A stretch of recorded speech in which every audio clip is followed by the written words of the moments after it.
Hi hello lovely viewers, welcome back to movie gossip YouTube channel. சம்பவம் அத்தியாயம் 1 அப்படிங்கிற ஒரு மலையாளம் கிரைம் த்ரில்லர் மூவியோட ரிவ்யூவை எந்த ஒரு ஸ்பாய்லருமே இல்லாமல் இந்த வீடியோவில் நான் சொல்கிறேன். மறக்காமல் நம்ம சேனலை ஒரு சப்ஸ்கிரைப் பண்ணிவிட்டு அந்த பெல் ஐக்கானை கிளிக் பண்ணி வச்சுருங்க. எப்பப்போ படம் ஆரம்பிச்சிலேருந்து ஒரு அரை மணி நேரம் கழித்து எக்கச்சக்க ட்விஸ்ட்டு படத்தில் வந்துருச்சுங்க. இதுதான்டா கதையா அப்படின்னு நம்ம நினச்சி ஒரு ட்ராவல் பண்ணிகிட்டு இருக்கும்போது இது இல்லை கதை, இதுதான் கதை அப்படிங்கிற மாதிரியான டேர்ன்ஸாக இருக்கட்டும், அதுக்கப்புறம் வரக்கூடிய ஸ்டோரியில் ஸ்க்ரீன் பிளேயில் வரக்கூடிய ட்விஸ்ட்டாக இருக்கட்டும், எல்லாமே எக்ஸ்ட்ரா நிறையாவே இருந்துச்சு.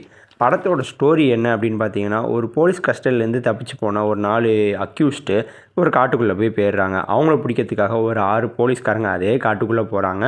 பட் இவங்க எல்லாருமே 30 வருஷமாக அங்கேயே மாட்டிக்கிறாங்க. அந்த காட்டை விட்டு வெளியே வரவே முடியலை அவங்களால. அவங்க உள்ளுக்குள்ளே சாகவும் இல்லை.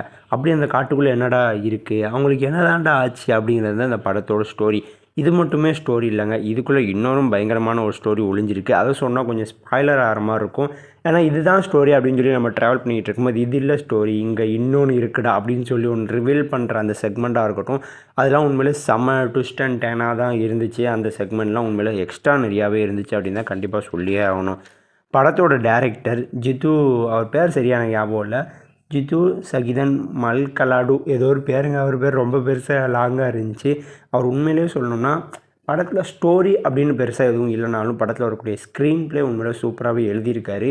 அதுவுமே நல்லா டீட்டெயிலிங்காக பார்த்து எழுதியிருக்காரு. அதாவது நிறைய இடங்களில் ஒரு லூப் ஆகிற மாதிரியான ஒரு விஷயங்களில் கொஞ்சம் கன்ஃபியூஷன் அண்ட் மிஸ்டேக்ஸ்லாம் வரும். அந்த மாதிரி இடங்களில் கூட அவர் எல்லாம் பார்த்து கரெக்டாக ஸ்க்ரீன் ப்ளே பண்ணி உண்மையிலே கொஞ்சம் இன்ட்ரெஸ்டிங்காக பார்க்குற மாதிரியான ஆடியன்ஸுக்கு ஒரு சீனை தான் கொடுத்துருப்பாரு.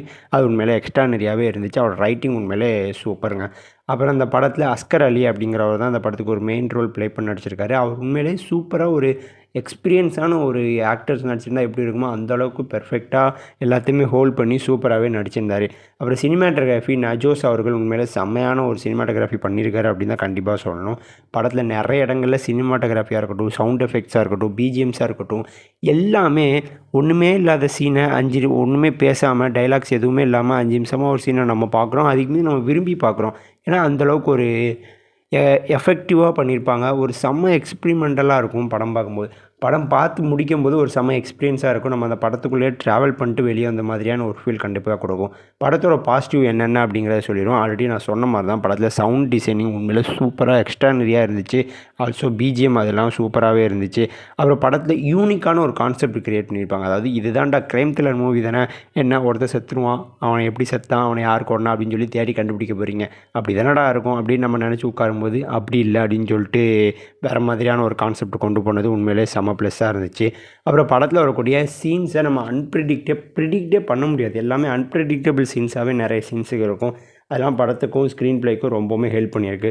படத்தோட நெகட்டிவ்ஸ் அப்படின்னு பார்த்தீங்கன்னா எனக்கு பெருசாக நெகட்டிவ்ஸ் எதுவுமே தெரியல. ஆனால் ஒரு நெகட்டிவ் கண்டிப்பாக தெரிஞ்சிருக்கும். ஒரு சில சீன்ஸ்லாம் அவங்க இது என்ன தான் நடக்குது அப்படின்னு சொல்லிட்டு அதை கண்டுபிடிக்கக்கூடிய அந்த மாதிரியான யோசிச்சு கண்டுபிடிக்கக்கூடிய சீன்ஸுக்கெல்லாம் கொஞ்சம் லாங்காக வச்சுருப்பாங்க. அதெல்லாம் கொஞ்சம் ஷார்ட்டாக வச்சுருந்தோம்னா மேபி இன்னும் கொஞ்சம் சுவாரஸ்யமாக இருக்கும். அந்த லாங்காக வச்சுருக்க சீன்ஸ் வரும்போது மட்டுமே நம்ம அந்த நேரத்தில் மட்டும் கொஞ்சம் டிஸ்ட்ராக்ட் ஆகிட்டு வெளியே போயிட்டு திருப்பி உள்ளுக்குள்ளே வர மாதிரியான சீன்ஸுகள் தான் இருக்குது. அது மேபி எனக்கு தெரிஞ்சு கொஞ்சம் ஷார்ட் பண்ணியிருந்தால் அந்த சீன்ஸ் எல்லாம் கொஞ்சம் ஷார்ட்டாக வச்சுருந்தோம்னா இன்னுமே சூப்பராக இருக்கும். அதெல்லாம் உண்மையிலே எக்ஸ்ட்ரா நிறையா இருந்துச்சு. படம் நார்மலாக சொல்லணும்னா ஒரு கிரைம் த்ரில்லர் அப்படிங்கிறதையும் தாண்டி அதுக்குள்ளே ஒரு யூனிக்கான ஒரு ஜானரை கொடுத்துருப்பாங்க. அதுதான் அந்த படத்தோட ஒரு ப்ளஸ் அப்படின்னு தான் சொல்லணும். மலையாளம் மூவி அப்படின்னாலே கிரைம் த்ரில்லர் தான். அந்த கிரைம் த்ரில்லரில் என்ன விதமான கிரைம் த்ரில்லர் நம்ம டிஃப்ரெண்ட்டாக பண்ணலாம் அப்படின்னு சொல்லிட்டு தான் மலையாளத்தில் நிறைய படங்கள் புதுசாக ட்ரை பண்ணி ஒவ்வொன்றா ட்ரை பண்ணி கொண்டு வந்துக்கிட்டே இருக்காங்க. இந்த படத்துக்கு எனக்கு என்னடா ரேட்டிங் கொடுக்கலாம் அப்படின்னு சொல்லிட்டு எல்லாத்தையுமே கால்குலேட் பண்ணிக்கிட்டு இருக்க போது தான் உண்மையிலே எனக்கு தெரிஞ்சு நிறைய செக்மெண்ட்லாம் 5க்கு 5 வாங்கியிருக்கு. அதெல்லாம் மேக்ஸிமம் எந்த படமே வாங்கினது கிடையாது.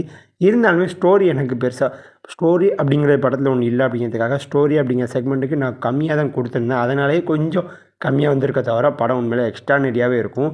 படம் தமிழில் ஹாட்ஸ்டாரில் அவைலபிளாக இருக்குது. மிஸ் பண்ணாமல் பாருங்கள். கண்டிப்பாக செம்ம ஒரு எக்ஸ்பிரிமெண்டல் ட்ரீட்டாக இருக்கும். இந்த படத்துக்கு என்னோட ரேட்டிங் 50க்கு 43. மிஸ் பண்ணாமல் பாருங்கள். நம்பலாம்.